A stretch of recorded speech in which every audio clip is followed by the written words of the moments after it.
Hello दोस्तों, नमस्कार। आपका आर्य मानुषी पर स्वागत है। हम दर्शन शास्त्र को पढ़ रहे हैं और ये आपका छठा वीडियो है।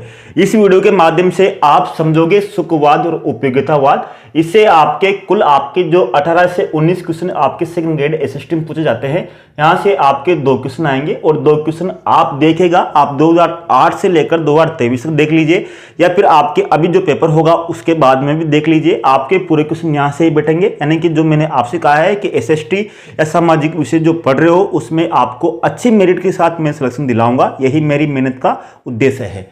अगर हम सुखवाद की बात करें, देखो 2 तरह के कर्म होते हैं, एक होता है शुभ कर्म, एक होता है अशुभ कर्म।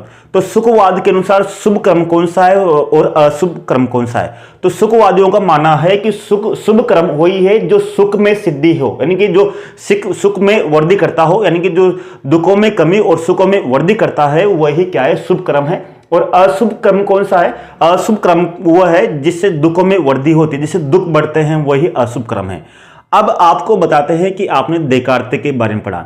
देकार्ते के अनुसार आपने देखा होगा कि उसने बुद्धि को ही सब कुछ माना है, यानी कि बुद्धि ही सब कुछ है। इस दुनिया में जो भी है वो बुद्धि के द्वारा ही होता है। लेकिन सुखवाद जो है, सुखवाद क्या मानता है? सुखवाद के अनुसार मनुष्य में 2 चीजें होती है, भावना और बुद्धि।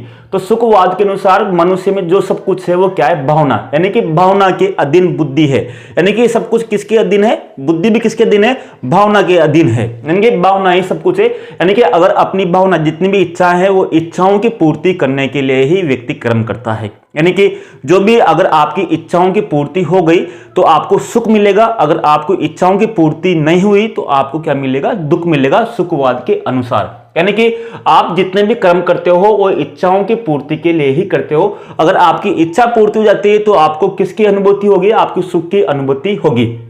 तो इस तरह से सुखवाद क्या मानता है? सुखवाद भावनाओं की तृप्ति, यानी कि भावनाओं की संतुष्टि हो, यही सुखवाद है, न कि बुद्धि की। तो इसका मतलब यह है कि जितनी भी आपकी इच्छाएं हैं और उन इच्छाओं का ही, यानी कि आपको पूरा करना इसका परम लक्ष्य है। किसका? सुखवाद का। तो इस कारण सुखवाद इच्छाओं की, भावनाओं की तृप्ति ही इसका परम लक्ष्य है। इस कारण इसको क्या कहते हैं? वासना प्रधान नीति शास्त्र। आपकी क्वेश्चन आता है कि वासना प्रधान नीति शास्त्र किसे कहा जाता है? तो वासना प्रधान नीति शास्त्र सुखवाद को कहा जाता है। अब सुखवाद की बात करें तो सुखवाद को अंग्रेजी में हेडोनिज्म बोलते हैं। और हेडोनिज्म शब्द की उत्पत्ति ग्रीक भाषा, ग्रीक क्या है? यूनान में ग्रीक भाषा बोलते हैं। तो जितने भी शब्द हैं लगभग जितने भी, उन सब की उत्पत्ति ग्रीक से ही हुई है या फिर यूनानी शब्द से हुई है। तो हेडोनिज्म शब्द की उत्पत्ति आपके हेडोन से हुई है। बहुत सी बार क्वेश्चन आता है कि हेडोन शब्द का अर्थ क्या है। तो अगर आपने सुखवाद नहीं पढ़ा तो बहुत से बच्चे कंफ्यूज हो जाते हैं कि हेडोन क्या पूछ लिया, इतना ऊटपटांग शब्द कहां से पूछ लिया, ये क्या था, कहानी आपने तो पढ़ाई नहीं। तो आपको पूछ सकते हैं कि हेडोन से अर्थ क्या है? तो हेडोन का अर्थ क्या होता है? सुख होता है। ठीक है। अब आपकी क्वेश्चन वहां आता है, इनमें से सुखवादी कौन नहीं है? यानी कि इसमें आपके कुछ विचारक है, जिसमें आपके एपिक्यूरस है। एपिक्यूरस बहुत प्रसिद्ध प्राचीन दार्शनिक था, इसके बारे में मैं आपको विस्तार से बताऊंगा। इसी तरह सेप्टसबरी, अचिसन और ओब्स, ये आपको ध्यान रखना है, ये विचारक कौन से सुखवादी है। अगर भारत में देखें तो भारत में चारवाक दर्शन ऐसा है जो सुखवादी है, जो बोलते हैं जब तक जियो घी लेकर पियो, लेकिन मतलब आपको कर्ज वर्ज से डरना नहीं है बिल्कुल भी। यानी कि आपको केवल इस दुनिया में चारवाक मानता है कि मरने के बाद में कुछ भी नहीं है, कुछ स्वर्ग नरक कुछ नहीं, जो है सब कुछ न्याय है, जो भी करना है आपको यहाँ पर ही कर लो, बाद में कुछ भी नहीं है। तो चारवाक के बाद में इसके 2 मत हो गए। कौटिल्य को आपको चाणक्य भी बोलते हैं, विष्णुगुप्त भी बोलते हैं। इसके बाद में उदोत्तर, यानी कि भारत में चारवाक, कौटिल्य और उदोत्तर आपको ध्यान रखना है, ये आपके सुखवाद के विचारक है। अब सुखवाद की बात करें तो सुखवाद आपके 2 प्रकार का है। कितने प्रकार का? सुखवाद 2 प्रकार का है, मनोवैज्ञानिक और नैतिक, यानी कि मनोवैज्ञानिक सुखवाद और नैतिक सुखवाद। मनोवैज्ञानिक सुखवाद क्या बोलते हैं कि प्रत्येक व्यक्ति सुख चाहता है, प्रत्येक व्यक्ति क्या चाहता है? सुख चाहता है।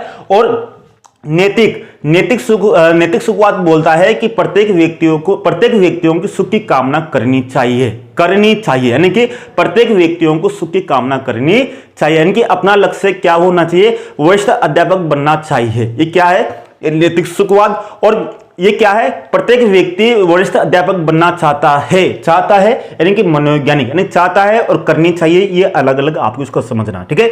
इसी तरह अब आपके दो प्रकार है, मनोवैज्ञानिक सुखवाद और नैतिक सुखवाद। नैतिक सुखवाद भी दो प्रकार का है आपको नैतिक सुखवाद, एक है स्वार्थमूलक, एक है प्रार्थमूलक। यानी कि नैतिक सुखवाद कितने प्रकार का है, यानी कि स्वार्थमूलक और प्रार्थमूलक। स्वार्थमूलक बोलता है कि अपने सुखों की ही कामना करने वाला व्यक्ति कैसा है, स्वार्थमूलक नैतिक सुखवाद। और प्रार्थमूलक सुखवाद यानी कि दूसरों के सुखों की भी कामना करने वाला क्या है, प्रार्थमूलक सुखवाद। इसके बाद में फिर हम पढ़ेंगे स्वार्थमूलक और प्रार्थमूलक। तो आपको समझना है, एक होता है निकृष्ट, एक होता है उत्कृष्ट।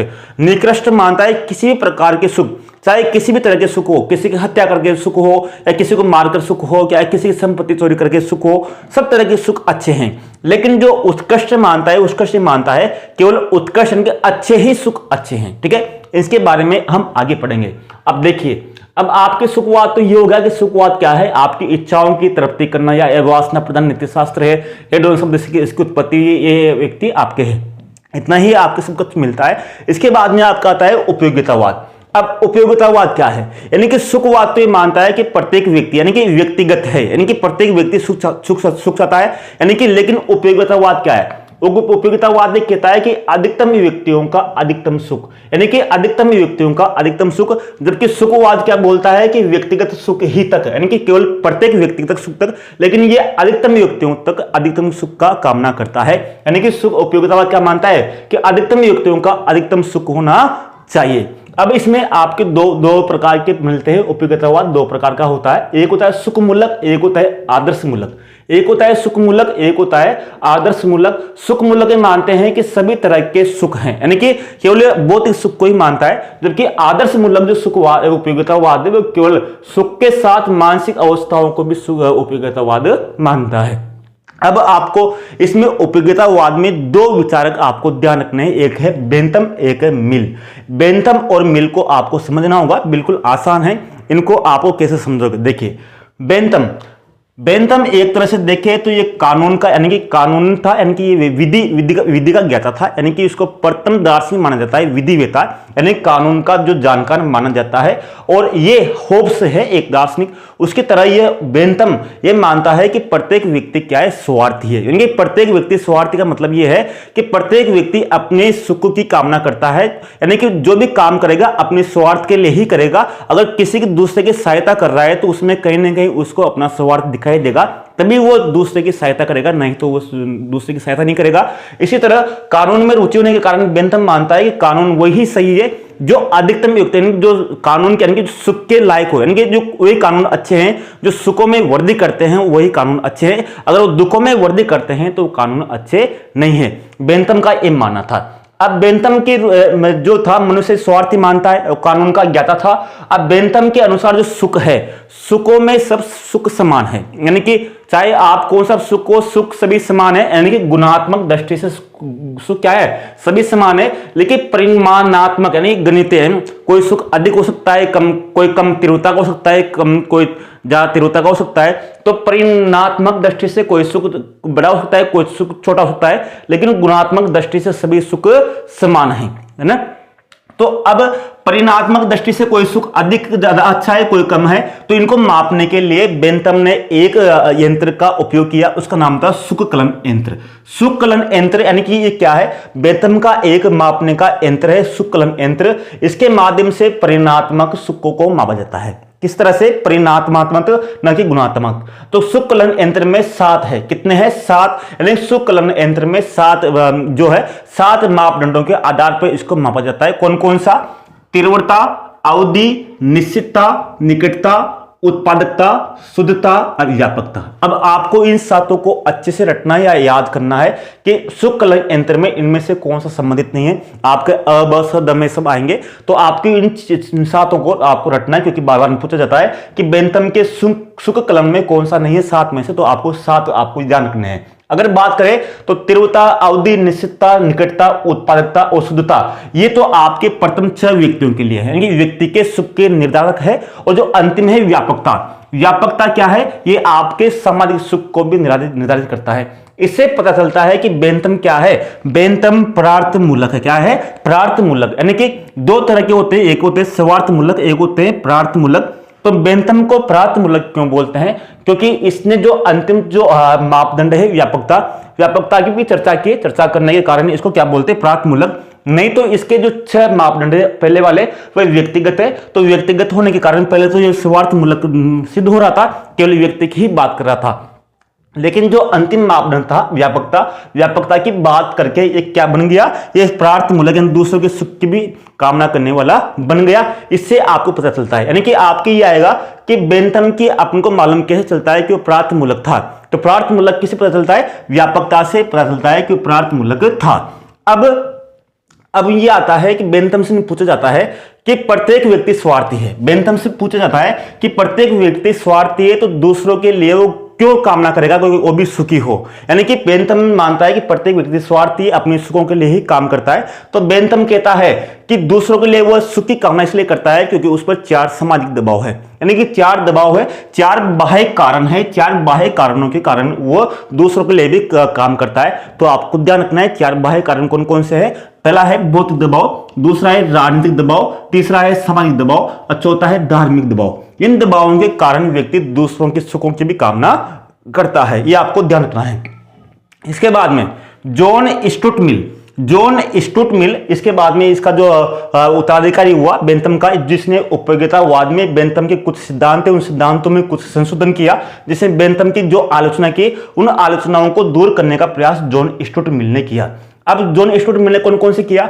जहां बेंतम बोलता है कि सुखों में केवल गुणात्मक दृष्टि से समान है लेकिन परिमाणात्मक दृष्टि से वो असमान है, तो जॉन स्टुअर्ट मिल बोलता है कि गुणात्मक दृष्टि से भी सुख क्या है? वो अंतर है। यानी कि बोलता है कि गुणात्मक दृष्टि से भी सुख क्या है? उनमें अंतर है, जबकि बेंतम मानता है कि समान है, ये मानता है अंतर है। इसी तरह बेंतम मानता है कि शारीरिक सुख ही उत्कृष्ट है, अच्छे है, जबकि जॉन स्टुअर्ट मिल बोलता है कि शारीरिक की अपेक्षा मानसिक और बौद्धिक सुख अधिक उत्कृष्ट है। यानी कि क्या मानता है? मिल मानता है कि शारीरिक सुखों की अपेक्षा मानसिक और बौद्धिक सुख अच्छे हैं। ठीक है।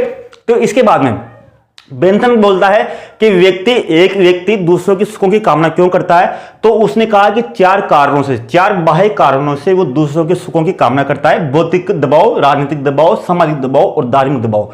लेकिन बेंतम बोलता है क्योंकि बाह्य दबाव है, लेकिन बेंतम बोलता है कि व्यक्ति बहुत सी बार दूसरों के लिए कामना इसलिए करता है क्योंकि उसके आंतरिक दबाव भी रहता है। जैसे अपने अंतरात्मा बोल दे कि हाँ दूसरों के लिए भी काम करना है, तो बेंतम बोलता है 4 दबाव के साथ साथ उसके एक दबाव और होता है जिसको बोलते हैं आंतरिक दबाव। यानी कि बेंतम 5वां दबाव मानते हैं, कौन सा? आंतरिक दबाव। इस तरह से स्टुअर्ट मिल यानी कि उपयोगितावाद में कुछ संशोधन करते हैं, उन संशोधन के माध्यम से बेंतम के जो सिद्धांत था उसमें कुछ जोड़ते हैं। तो आपको समझ में आ गया कि उपयोगितावाद क्या है। उपयोगितावाद में मानता है कि अधिकतम व्यक्तियों का अधिकतम सुख होना चाहिए, ये था इनका सिद्धांत। तो आपको क्या क्या ध्यान रखना है कि बेंतम की आपके पूरी चीजों को ध्यान रखना है कि कौन कौन से, यानी कि कितने उसके सुख लेंगे, कितने हैं, कानून में रुचि, मनुष्य स्वार्थी है, गुणात्मक दृष्टि से समान मानता है, ये आपको ध्यान रखना है कितने दबाव है।